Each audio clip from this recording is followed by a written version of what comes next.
Ciao a tutti ragazzi, bentornati sul mio canale. Oggi continuiamo la serie nella quale andiamo a vedere quali siano i miner migliori di una fascia di prezzo. In questo caso andremo a vedere la fascia di prezzo 10-15 RLT.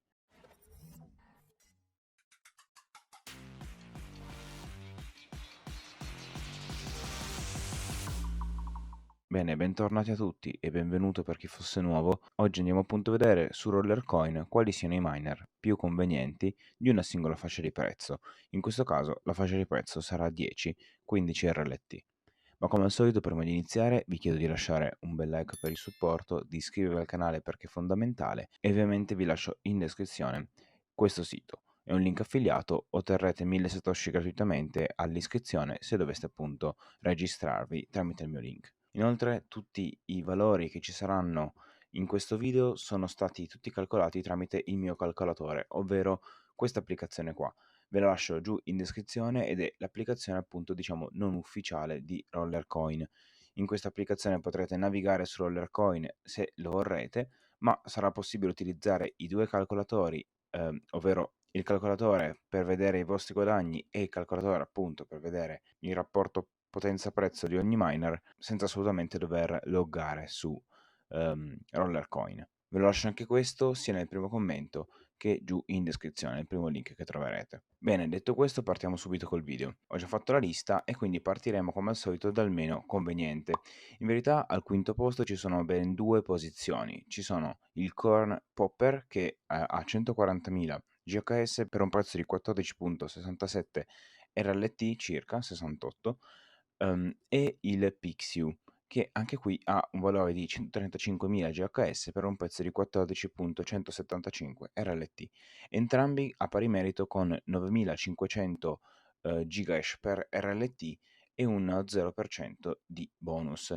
Se vi ricordate i valori che c'erano nei scorsi video, c'è effettivamente una buona differenza. Infatti, come vi ho detto già nel primo video in assoluto di questa serie, c'è ad ogni scatto, diciamo, di fascia c'è un effettivo guadagno in potenza, quindi praticamente maggiore è la vostra spesa in un singolo miner, maggiore sarà anche il guadagno in rapporto potenza-prezzo.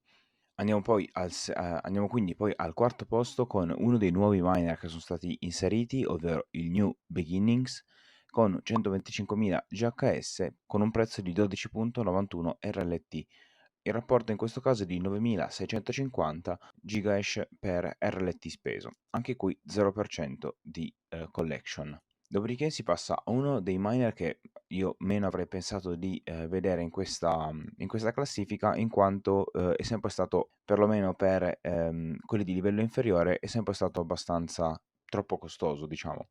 In questo caso invece si appunto aggiudica al terzo posto in quanto ha 115.815 GH con un costo di 11,55 RLT e addirittura uno 0,55% di collection.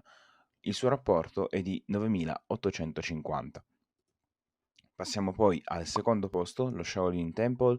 Questo specifico miners ha perso tantissimo in prezzo in quanto è stato inserito, se non erro, in uno degli ultimi eventi a progressione.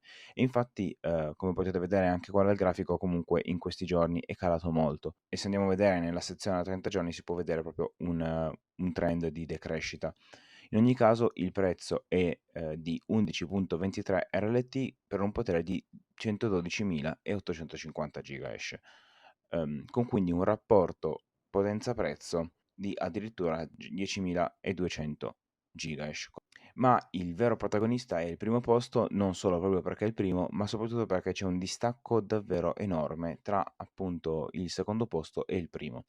È un miner che abbiamo visto in questa season e quindi è normale che abbia questo prezzo o comunque che abbia questo rapporto. In ogni caso si parla del Vanilla 78 RPM. Ha un costo di 12,49 RLT e ha una potenza di 152.550 GH. Il rapporto è svalorditivo e infatti si passa a 12.650 GH per RLT, quindi una distanza dal precedente posto di 2.400 gigahash per RLT speso. Quindi in verità questo miner è molto probabile che voi ce l'abbiate già, ma se il vostro obiettivo non è fare collection, ma è solo fare un grande numero di potere, questo sicuramente in questa fascia di prezzo è il migliore. E in verità è il migliore anche considerato tutte le altre fasce di prezzo, in quanto per ora è il più, è quello che vale di più che abbiamo trovato. Ricordo però che appunto ha uno 0% di collection, quindi in verità se volete fare collection e non avete ovviamente i miner di basso livello, tendenzialmente è meglio appunto puntare su miner che costano di meno, così da avere un maggiore quantitativo di, diciamo di percentuale ottenibile con lo stesso valore di RLT. Però ovviamente questo implica che voi alla fine per ogni miner che prenderete avrete un minore guadagno a livello di potenza specifica per il miner. Detto questo, comunque c'è sempre la possibilità di fare un po' e un po', e quindi prendere magari qualche miner che ha maggiore potenza e poi qualche miner che ha maggiore collection. Oppure si può sempre fare di riuscire di acquistare questi miner, ehm, quindi due di questi miner per esempio, per avere una maggiore potenza da poi mergiare e quindi ottenere anche ovviamente una percentuale sui miner che avete appunto comprato con quindi una maggiore potenza. Quindi qui finisce il video, voglio ricordarvi che tra l'altro mancano pochissimi giorni alla fine della season, anzi ne mancano 3 per l'esattezza, e che siamo quasi alla fine anche dell'evento Slow Dance. Quindi grazie mille di essere stati qui con me, ovviamente vi ricordo di lasciare un bel like, di iscrivervi al canale, lasciare dei commenti se vi fa piacere, e ovviamente vi ricordo il link in descrizione della mia applicazione con il quale ho potuto calcolare tutti questi rapporti, in quanto è semplicemente necessario inserire le percentuali, il potere in gigahash e il costo, per poi semplicemente cliccare compute e avere effettivamente il valore, il rapporto, tra l'altro anche comparato, diciamo, a un rapporto minimo da rispettare per poter avere effettivamente una convenienza nell'acquisto del miner.